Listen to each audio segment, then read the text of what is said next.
नमस्कार. आज आपण बोलणार आहोत एका खूप महत्वाच्या पुस्तकाबद्दल. वीणा गवाणकर यांचं एक होता कारभार. हो, खरंच खूप प्रेरणा देणारं पुस्तक आहे ते अनेक लोकांसाठी. अगदी. आणि हे पुस्तक आहे जॉर्ज वॉशिंग्टन कार्व्हर यांच्याबद्दल, एका शास्त्रज्ञाबद्दल ज्यांचं आयुष्य म्हणजे खरंच अविश्वसनीय आहे. नक्कीच. म्हणजे प्रचंड अडचणींमधून त्यांनी कसा मार्ग काढला आणि ज्ञानाच्या जोरावर समाजाला परत दिलं, ही एक विलक्षण कहाणी आहे. बरोबर. आजच्या आपल्या चर्चेसाठी आपण गवाणकरांचं पुस्तक तर बघणारच आहोत. हो, पण त्यासोबतच कार्व्हर यांच्यावरचे काही इतर लेख, नोंदी यांचाही आधार घेऊया, म्हणजे एक काय म्हणतात त्याला, व्यापक चित्र उभं राहील. उत्तम. म्हणजे आपला उद्देश आहे कार्व्हर यांचा संघर्ष, त्यांचं काम आणि त्यांचा जो वारसा आहे तो समजून घेणं. आणि विशेषतः गवाणकरांच्या लेखणीतून ते कसे जिवंत होतं हे पाहणं महत्वाचं आहे. चला तर मग सुरुवात करूया त्यांच्या अगदी सुरुवातीच्या काळापासून. त्यांचं बालपण खूप खडतर होतं असं आपण वाचतो. हो, जॉर्ज वॉशिंग्टन कार्व्हर यांचा जन्म अमेरिकेत मिसूरी राज्यात झाला. काळ होता गुलामगिरीचा, म्हणजे साधारण 1864 किंवा 65 साल असेल. गुलामगिरीच्या काळात म्हणजे जन्मतारीख पण निश्चित नाही? नाही, कारण गुलामांच्या नोंदी व्यवस्थित ठेवल्या जात नसत. त्यांचे आई-वडील मोझेस कार्व्हर नावाच्या एका जर्मन अमेरिकन व्यक्तीकडे गुलाम होते. आणि मग ते जन्मानंतरचं संकट, त्यांच्या आईचं आणि त्यांचं अपहरण झालं होतं. हो, अगदी जन्मानंतर काही महिन्यातच डाकू आले आणि आईला व बाळाला घेऊन गेले. अरे देवा. त्यांचे मालक मोझेस कार्व्हर यांनी खूप प्रयत्न केले, पण ते फक्त लहानग्या जॉर्जला परत आणू शकले. आई मात्र कधीच परत आली नाही. केवढा मोठा आघात असेल तो लहान वयात. मग त्यांना वाढवलं कोणी? ते जे मालक होते मोझेस आणि त्यांची पत्नी सुसान, त्यांना मूलबाळ नव्हतं, तर त्यांनीच जॉर्ज आणि त्याच्या भावाचं पालनपोषण केलं. अच्छा. जॉर्ज लहानपणी खूप अशक्त होता, म्हणजे सतत काही ना काही आजारपण असायचं. त्यामुळे शेतातली जी कष्टाची कामं असतात ती त्याला झेपायची नाहीत. मग तो घरात किंवा परसबागेत सुसान कार्व्हर यांना मदत करायचा. आणि तिथेच त्यांना वनस्पतींबद्दल आवड निर्माण झाली. अगदी. सुसान यांना बागकामाची आवड होती. त्यांच्यासोबत काम करता करता जॉर्जला झाडं, फुलं, वनस्पती यांचं जग आवडून गेलं. आणि त्याच काळात त्यांना वनस्पती डॉक्टर असं नाव मिळालं. हे खरं आहे का? हो. तो इतक्या लहान वयात झाडांची इतकी काळजी घ्यायचा, त्यांना काय झालंय हे बरोबर ओळखायचा, नैसर्गिक उपाय करायचा. म्हणजे की आजूबाजूचे शेतकरी सुद्धा विचारायला यायचे की आमच्या झाडाला काय झालंय, काय करू. इतकी समज आली होती त्याला लहानपणीच. कमाल आहे. पण शिक्षणाचं काय? कृष्णवर्णीय असल्यामुळं शाळेत प्रवेश मिळणं सोपं नसेल त्यावेळी. अजिबात नाही.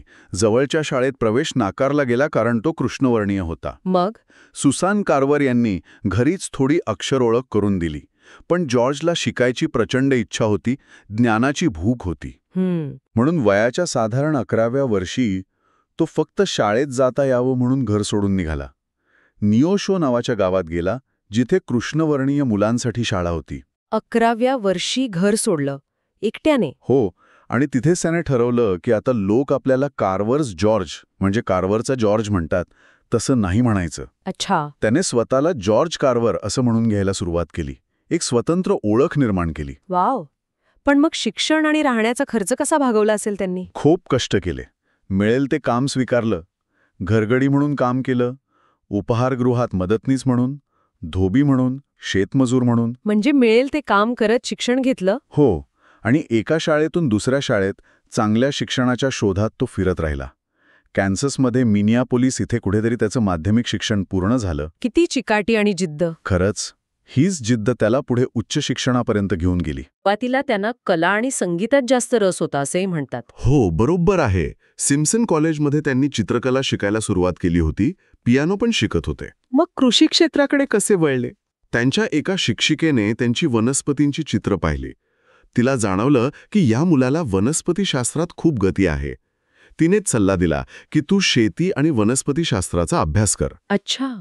आणि मग ते गेले आयोवा स्टेट कॉलेजमध्ये कृषी आणि वनस्पतीशास्त्र शिकायला. आणि आयोवा स्टेटमधले ते पहिले कृष्णवर्णीय विद्यार्थी होते, बरोबर? बरोबर. विचार करा, त्या काळात हे किती मोठं आव्हान असेल. नक्कीच. तिथे कसा होता अनुभव? सुरुवातीला थोडा त्रास झाला, काही विद्यार्थ्यांनी त्रास दिला. पण जॉर्जचा स्वभाव मनमिळावू होता आणि तो अभ्यासात अत्यंत हुशार होता. त्यामुळे लवकरच तो शिक्षकांचा आणि इतर विद्यार्थ्यांचाही आवडता बनला.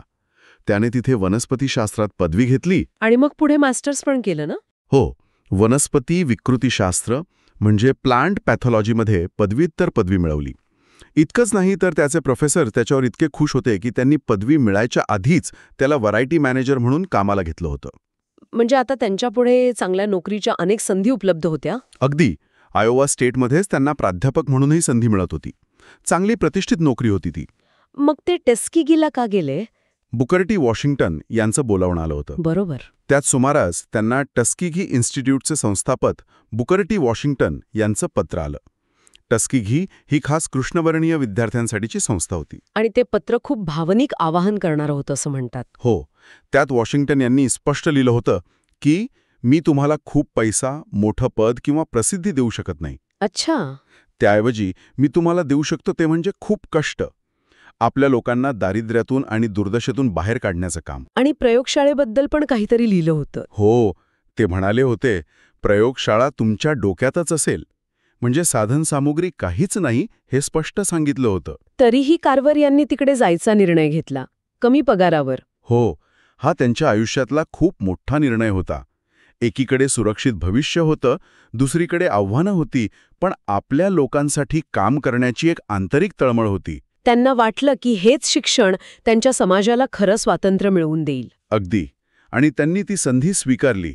ते टस्केगीला गेले आणि तिथे कृषी विभागाचे संचालक झाले. आणि मग पुढची जवळजवळ 47 वर्ष त्यांनी टस्केगीमध्येच काम केलं. हो. आयुष्यभर ते तिथेच राहिले. सुरुवातीला तर अक्षरशः काहीच साधनं नव्हती. मग सुरुवात कशी केली त्यांनी? डोक्यातल्या प्रयोगशाळेतून खरी प्रयोगशाळा कशी उभारली? त्यांनी विद्यार्थ्यांना सोबत घेतलं. भंगारातल्या वस्तू गोळा केल्या, जुन्या बाटल्या, तारा, पत्रे यातून उपकरणं बनवली. स्वतः शेतीची अवजारं तयार केली. कमाल आहे. आणि त्यांचं मुख्य ध्येय काय होतं टस्कीमध्ये? त्यांचं ध्येय होतं दक्षिणेकडच्या गरीब शेतकऱ्यांचं जीवनमान सुधारणं. मग ते कृष्णवर्णीय असोत किंवा श्वेतवर्णीय. अच्छा. त्यांनी पाहिलं की तिथले शेतकरी वर्षानुवर्षे फक्त कापूस पिकवतात आणि त्यामुळे जमिनीचा कस पूर्णपणे निघून गेलाय. इथेच मग त्यांच्या पीक बदल किंवा क्रॉप रोटेशनच्या कल्पनेचा उपयोग झाला. बरोबर. त्यांनी शेतकऱ्यांना समजावलं की फक्त कापूस घेऊ नका, त्याऐवजी शेंगदाणे, रताळी, सोयाबीन अशी पिकं आलटून पालटून घ्या. ही द्विदल वनस्पती आहे, त्यामुळे जमिनीला नायट्रोजन मिळतो. हो ना. अगदी. जमिनीची सुपीकता परत यायला मदत झाली. पण मग एक नवीनच प्रश्न उभा राहिला. कोणता? शेंगदाण्याचं आणि रताळ्याचं पीक इतकं अमाप यायला लागलं की बाजारात त्याला भावच मिळेना. शेतकऱ्यांनी पुन्हा तक्रार सुरू केली. अरे. म्हणजे एका समस्येतून सुटता सुटता दुसरी उभी राहिली. हो. शेतकरी म्हणू लागले की हे पीक घेऊन काय उपयोग, विकलं जात नाहीये. ते परत कापसाकडे वळण्याची शक्यता दिसू लागली. इथे मग कार्व्हर यांच्या प्रतिभेची खरी परीक्षा होती. नक्कीच. इथे त्यांचा वैज्ञानिक डोकं चाललं. त्यांनी विचार केला की ठीक आहे, बाजारात मागणी नाहीये ना, आपण या पिकांचे नवीन उपयोग शोधून काढूया. म्हणजे काय केलं त्यांनी? ते प्रयोगशाळेत कामाला लागले. दिवस रात्र प्रयोग केले आणि त्यांनी शेंगदाण्यापासून तब्बल 300 वेगवेगळ्या वस्तू बनवल्या. 300? काय काय होतं त्यात? काय नव्हतं. दूध, चीज, लोणी, एक प्रकारची कॉफी, साबण, सौंदर्य प्रसाधनं, तेल, रंग, शाई, plastic, insulation material, shoe polish, खतं, अक्षरशः शेकडो गोष्टी. अविश्वसनीय. आणि रताळ्यापासून? रताळ्यापासून सुद्धा सुमारे 118 पदार्थ बनवले. पीठ, व्हिनेगर, स्टार्च, रबर तयार करण्यासाठी एक घटक, शाई, टपाल तिकीट चिकटवायचा गोंद, अगदी काकवीसारखा गोड पदार्थ सुद्धा. म्हणजे त्याने अक्षरशः टाकाऊ वाटणाऱ्या गोष्टींमधून उपयुक्त उत्पादनं निर्माण केली. हो. त्यांनी दाखवून दिलं की निसर्गात काहीच टाकाऊ नाहीये, फक्त त्याचा योग्य उपयोग माहीत असायला हवा. पण हे ज्ञान शेतकऱ्यांपर्यंत पोहोचवणंही महत्वाचं होतं, नाही का? बरोबर. फक्त प्रयोगशाळेत शोध लावून उपयोग नव्हता. म्हणून त्यांनी जेसप वॅगन नावाची एक कल्पना राबवली. जेसप वॅगन म्हणजे काय? एका देणगीदाराने त्यांना एक जुनी गाडी दिली होती. त्याला घोडा किंवा खेचरं जोडून त्यात प्रात्यक्षिकांचं सगळं साहित्य घेऊन कार्व्हर आणि त्यांचे सहकारी गावोगावी शेतकऱ्यांपर्यंत जायचे. अच्छा. फिरती प्रयोगशाळाच जणू. अगदी. तिथे जाऊन ते शेतकऱ्यांना नवीन शेती पद्धती, पीक बदल आणि या नवीन उत्पादनांबद्दल माहिती द्यायचे, प्रात्यक्षिकं दाखवायचे. यामुळे मोठा बदल झाला असेल दक्षिणेकडच्या शेतीत. खूप मोठा फरक पडला. शेतकऱ्यांची आर्थिक परिस्थिती सुधारली. एकेकाळी दुर्लक्षित असलेला शेंगदाणा अमेरिकेतलं एक महत्वाचं पीक बनलं. म्हणूनच त्यांना पीनट मॅन म्हणून ओळख मिळाली. हो. आणि त्यांच्या कामाची दखल मग राष्ट्रीय पातळीवरही घेतली गेली. 1921 मध्ये त्यांना अमेरिकन काँग्रेससमोर साक्ष द्यायला बोलावलं होतं, शेंगदाण्यावरील आयात कर वाढवण्यासाठी. हे तर झालं त्यांचं शेती आणि विज्ञानातलं काम, पण ते सामाजिक पातळीवरही सक्रिय होते असं आपण म्हणालो होतो. हो, नक्कीच.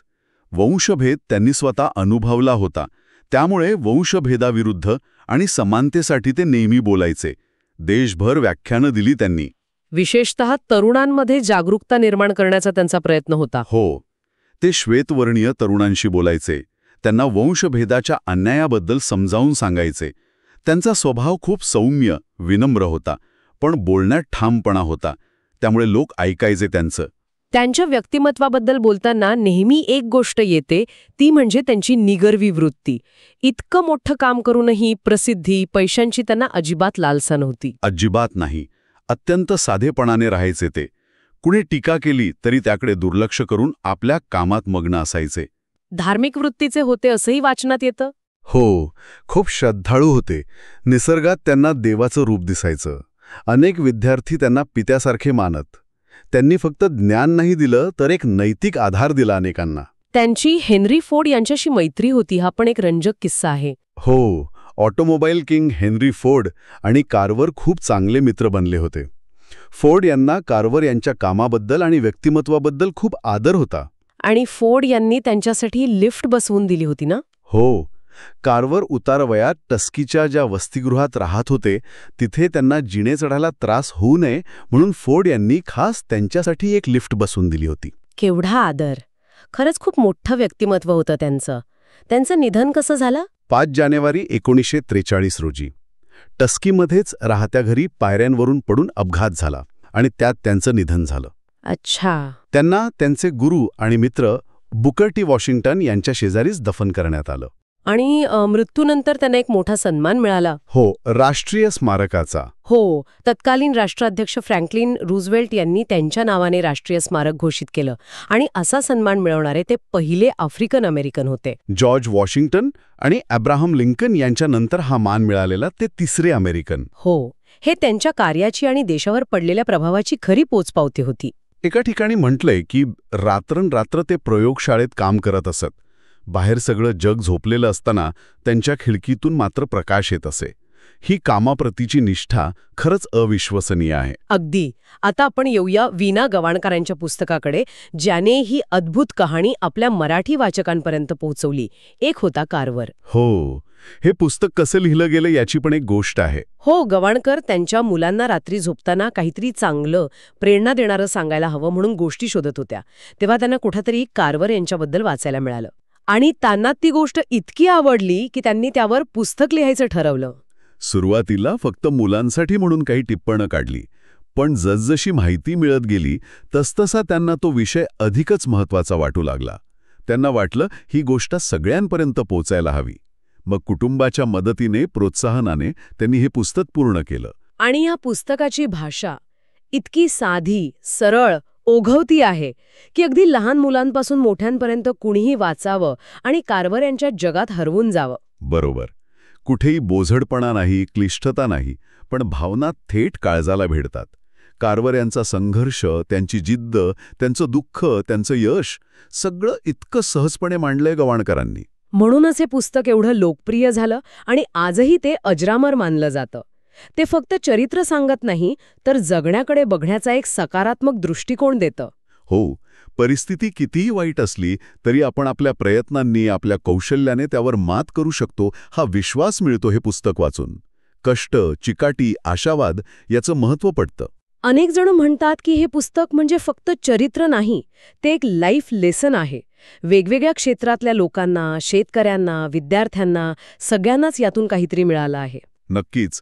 या पुस्तकातून मिळणारे बोध खूप महत्त्वाचे आहेत.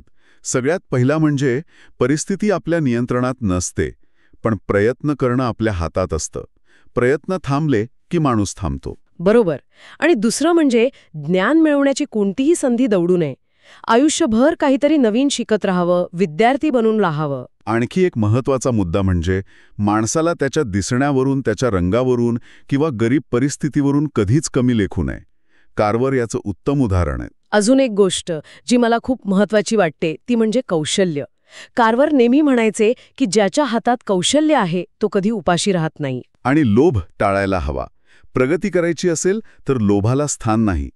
कारवर यांनी स्वतःच्या एकाही शोधाचं पेटंट घेतलं नाही. हो, का ना घेतलं त्यांनी पेटंट? कारण त्यांना वाटायचं की हे ज्ञान देवाकडून मिळालं आहे आणि ते सर्वांसाठी खुलं असावं. त्यावर एका व्यक्तीचा हक्क नसावा. किती मोठी निस्वार्थ भावना ही. खरंच आजच्या जगात तर हे दुर्मिळच आहे. गवाणकरांनी हे सगळे पैलू, कारवरचा साधेपणा, निगर्वीपणा, ज्ञानलालसा, सेवावृत्ती खूप सुंदर प्रकारे वाचकांपर्यंत पोहोचवले आहेत. म्हणूनच वाचक त्या पुस्तकाशी आणि कारवर या व्यक्तीशी जोडला जातो. ते पुस्तक आपल्याला त्या महामानवाच्या जवळ घेऊन जातं असं म्हटलं जातं ते यामुळेच. तर एकंदरीत या चर्चेतून आपण काय घेऊन जाऊ शकतो? जॉर्ज वॉशिंग्टन कारवर हे केवळ एक शास्त्रज्ञ नव्हते. नाही, ते त्याहून खूप मोठे होते. ते एक महान शिक्षक होते, एक मानवतावादी विचारवंत होते आणि सगळ्यात महत्त्वाचं म्हणजे प्रतिकूलतेवर विजय मिळवण्याचं एक मूर्तिमंत प्रतीक होते. त्यांचं जीवन आजही लाखो लोकांसाठी प्रेरणादायी आहे. आई वीणा गवाणकरांचं एक होता कारवर हे पुस्तक या महान व्यक्तीची गोष्ट तितक्याच महानतेने, संवेदनशीलतेने आपल्यापर्यंत पोहोचवतं. हो, ते फक्त एक चरित्र राहत नाही, तर एक अशी कलाकृती बनते जी काळाच्या पलीकडे जाऊन टिकते आणि कारवर यांचा वारसा जिवंत ठेवते. खरं आहे. त्यांच्या आयुष्याचा विचार करताना एक गोष्ट मनात येतेच. समाजाने त्यांच्यावर अन्याय केला, वंशामुळे त्यांना मागे ठेवलं. हो, पण त्यांनी त्याचा बदला कसा घेतला? तर जगाला उपयोगी पडेल असं संशोधन करून. त्यांनी त्या नकारात्मक अनुभवांना सकारात्मक ऊर्जेत बदललं. अगदी. हाच मुद्दा महत्वाचा आहे. कारवर यांचं जीवन आपल्याला हाच विचार करायला लावतो की जेव्हा तुमच्यावर अन्याय होतो किंवा परिस्थिती तुमच्या विरोधात असते तेव्हा तुम्ही त्याला कसे सामोरं जाता. तुम्ही त्या अन्यायाची परतफेड अधिक चांगुलपणाने, अधिक विधायक कामाने करू शकता. जेव्हा ज्ञान आणि कौशल्य फक्त स्वतःपुरतं मर्यादित न ठेवता समाजासाठी वापरलं जातं, तेव्हा मोठ्या अडचणी सुद्धा संधी बनू शकतात. बरोबर. आणि त्याचा परिणाम किती दूरगामी आणि सकारात्मक असू शकतो याचं कारवर हे सर्वोत्तम उदाहरण आहेत. स्वतःच्या मर्यादा ओलांडून व्यापक हितासाठी कसं जगावं हे त्यांच्याकडून शिकावं. हाच विचार घेऊन आज थांबूया.